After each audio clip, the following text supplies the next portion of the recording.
presented by Aryan Recording।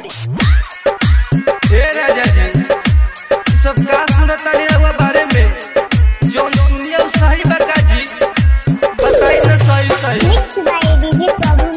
इतना अच्छा बारे का बात रहनी है जब से घरे आईनी तब से पूरा बिगड़ गई जी। ऐसे अच्छा होई कि रहुआ जाई हाल मुड़ी ला दिया बेचत रही गावे गावे घूमी घूमी सुनता नहीं जी।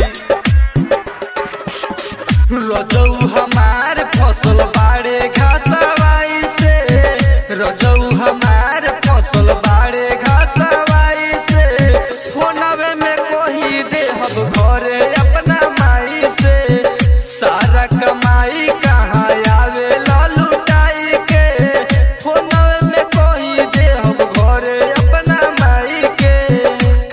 ए राजा दिन भर में नया नया कपड़ा केस में चंदी लगावतानी हाथ जुते केकरा लग जानी सारा शिकायत अपना माई से कह देतानी अब की बार ना रमिया जाता ही नहीं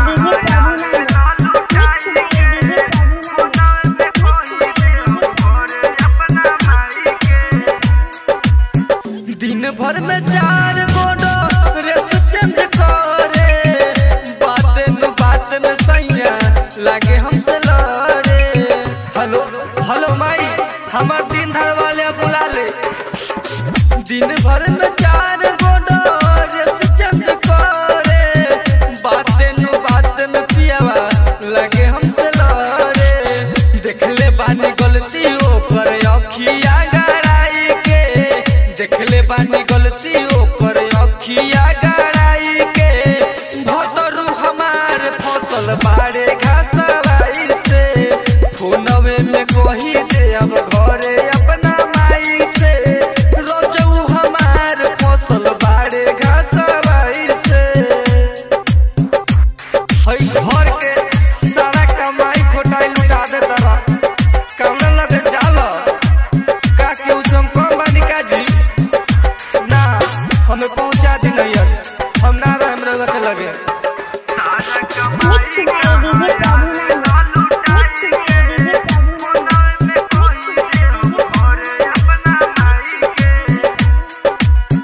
राइटर राजस पियऊ जान सुधार हो राजन रसिक दिहले तोहरो खबर हो रसिको तुहे समझाओ ना हमरा राजा जी के।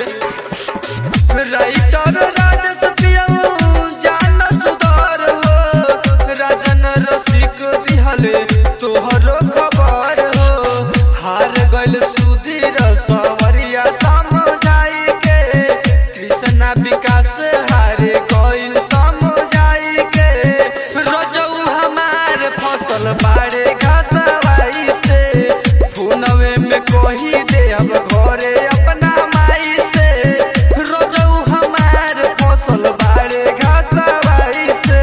Recording by Aryan Digital Recording Studio, Amwa Damar Bazaar।